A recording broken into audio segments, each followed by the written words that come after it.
ಮತ್ತೊಂದು breaking news ಬರ್ತಾ ಇದೆ, ಬನ್ನಿ ನೋಡೋಣ.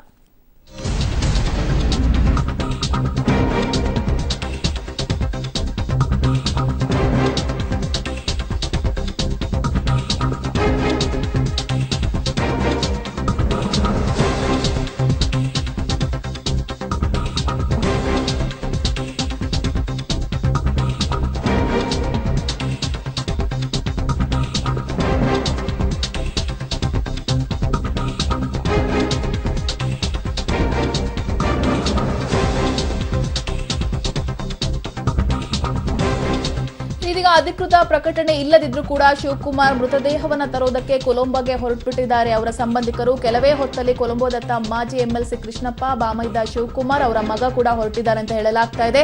ಯಾವುದೇ ರೀತಿಯ ಅಧಿಕೃತ ಪ್ರಕಟಣೆ ಇಲ್ಲದಿದ್ರೂ ಕೂಡ ಶಿವಕುಮಾರ್ ಅವರ ಮೃತದೇಹವನ್ನ ತರ್ತೀವಿ ಅಂತ ಹೇಳಿ ಮಾಜಿ ಎಂಎಲ್ಸಿ ಕೃಷ್ಣಪ್ಪ, ಬಾಮೈದ ಶಿವಕುಮಾರ್, ಮಗ ಮಂಜುನಾಥ್ ಹೊರಟಿದ್ದಾರೆ. ಯಾಕಂತ ಹೇಳಿದ್ರೆ ಈಗಷ್ಟೇ ಸಿಎಂ ಕುಮಾರಸ್ವಾಮಿ ಅವರು ಟ್ವೀಟ್ ಮಾಡಿ ಒಂದಷ್ಟು ಹೆಸರುಗಳನ್ನ ಪ್ರಸ್ತಾಪ ಮಾಡಿದ್ದಾರೆ. ಅದರಲ್ಲಿ ಶಿವಕುಮಾರ್ ಅವ್ರದ್ದು ಮಿಸ್ಸಿಂಗ್ ಅಂತ ಹೇಳಲಾಗ್ತಾ ಇದೆ. ಬಟ್ ಇದೀಗ ಅವರ ಕುಟುಂಬಸ್ಥರು ಒಂದು ರೀತಿಯಲ್ಲಿ ಭಯಭೀತರಾಗಿದ್ದಾರೆ. ನಾವು ಮೃತದೇಹವನ್ನ ತರೋದಕ್ಕೆ ನಾವೇ ಹೋಗ್ತೀವಿ, ಯಾವುದೇ ರೀತಿ ಯಾರ ಹೆಲ್ಪ್ ಕೂಡ ನಮ್ಗೆ ಆಗ್ತಾ ಇಲ್ಲ ಅಂತ ಹೇಳಿ ಇದೀಗ ಮಾಜಿ ಎಂಎಲ್ಸಿ ಕೃಷ್ಣಪ್ಪ, ಬಾಮೈದ ಶಿವಕುಮಾರ್ ಜೊತೆಗೆ ಅವರ ಮಗ ಹೊರಟಿದ್ದಾರೆ ಅನ್ನೋದಕ್ಕೆ ಸಂಬಂಧಪಟ್ಟಂತಹ ಮಾಹಿತಿ ನಮ್ಗೆ ಸಿಗ್ತಾ ಇದೆ.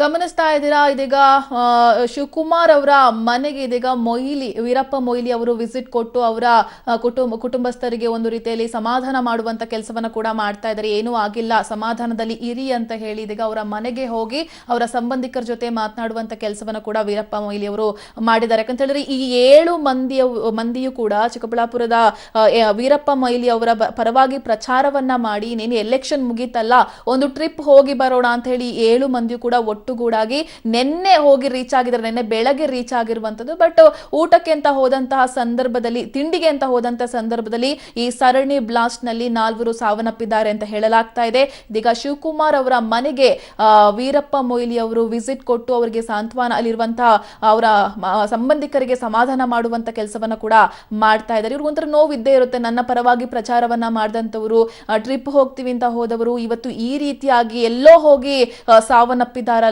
ಅನ್ನೋ ಒಂದು ನೋವು ಇದೀಗ ವೀರಪ್ಪ ಮೊಯ್ಲಿ ಅವರ ಮುಖದಲ್ಲೂ ಕೂಡ ನಮ್ಗೆ ಕಂಡು ಬರ್ತಾ ಇದೆ. ಅಬ್ಬರದ ಪ್ರಚಾರದಲ್ಲಿ ತೊಡಗಿಕೊಂಡು ನಂತರದಲ್ಲಿ ಒಂದು ವಿಸಿಟ್, ಒಂದು ರಿಲ್ಯಾಕ್ಸ್ ಆಗೋಣ ಅಂತ ಹೇಳಿ ಟ್ರಿಪ್ ಹೋಗಿದ್ರು. ಇನ್ನೊಂದು ಮುಖ್ಯವಾದ ವಿಚಾರ ಏನಪ್ಪಾ ಅಂತ ಹೇಳಿದ್ರೆ, ಈ 7 ಮಂದಿಯು ಯಾರೆಲ್ಲ ಇದೀಗ ಹೋಗಿದ್ದಾರೆ ಅವ್ರು ಮಿಸ್ಸಿಂಗ್, ಬಟ್ ಅವ್ರು ಯಾರು ಕೂಡ ಕಾಂಟ್ಯಾಕ್ಟ್ ಸಿಗ್ತಾ ಇಲ್ಲ. ರಮೇಶ್ ಆಗಿರ್ಬೋದು, ಶಿವಕುಮಾರ್ ಆಗಿರ್ಬೋದು, ಇವರೆಲ್ಲರೂ ಕೂಡ 7 ಮಂದಿಯೂ ಕೂಡ ಎಲ್ಲೇ ಟ್ರಿಪ್ ಹೋಗೋದಿದ್ರು ಕೂಡ ಒಟ್ಟಿಗೆ ಹೋಗ್ತಾ ಇದ್ರಂತೆ. ತಿಂಗಳಿಗೊಂದ್ಸಲ ಅಥವಾ 2 ತಿಂಗಳಿಗೊಂದ್ಸಲ ಕೆಜಿ ಹನುಮಂತರಾಯಪ್ಪ ಆಗಿರ್ಬೋದು, ರಂಗಪ್ಪ ಆಗಿರ್ಬೋದು, ಲಕ್ಷ್ಮೀನಾರಾಯಣ ಆಗಿರ್ಬೋದು, ಶಿವಕುಮಾರ್ ಆಗಿರ್ಬೋದು, ಮಾರೇಗೌಡರು ಆಗಿರ್ಬೋದು, ಇವರೆಲ್ಲರೂ ಕೂಡ ಏನೋ ಟ್ರಿಪ್ ಹೋಗ್ಬೇಕು ಅಂತ ಹೇಳಿದ್ರೆ ಒಟ್ಟಾಗಿಯೇ ಹೋಗಿ ಬರ್ತಾ ಇದ್ರು. ಅದರಂತೆ ಈ ಬಾರಿ ಶ್ರೀಲಂಕಾಕ್ಕೆ ವಿಸಿಟ್ ಕೊಡೋಣ ಅಂತ ಹೋಗಿದ್ರು. ಬಟ್ ವಿಧಿಯ ಆಟ ಅಂತಾನೆ ಹೇಳ್ಬೇಕು ಅಥವಾ ರಾಕ್ಷಸರ ಆಟ ಅಂತ ಹೇಳ್ಬೇಕು ಗೊತ್ತಾಗ್ತಿಲ್ಲ. ಬಟ್ ಇಲ್ಲಿಯವರೆಗೂ ಕೂಡ ಈ ಒಂದು ದಾಳಿಯ ಬಗ್ಗೆ ಯಾರು ಕೂಡ ಹೊಣೆಯನ್ನ ಹೊತ್ಕೊಂಡಿಲ್ಲ, ಯಾರು ಕೂಡ ಜವಾಬ್ದಾರಿಯನ್ನ ಹೊತ್ಕೊಂಡಿಲ್ಲ. ಯಾಕಂತ ಹೇಳಿದ್ರೆ ಏನೋ ಒಂದು ದಾಳಿ ಆದಂತ ಸಂದರ್ಭದಲ್ಲಿ ಸಾಕಷ್ಟು ಬೆಳವಣಿಗೆಗಳು ಆಗುತ್ತೆ. ಈ ಬಗ್ಗೆ ಏನಷ್ಟು ಮಾಹಿತಿಯನ್ನ ಕೊಡ್ತಾರೆ.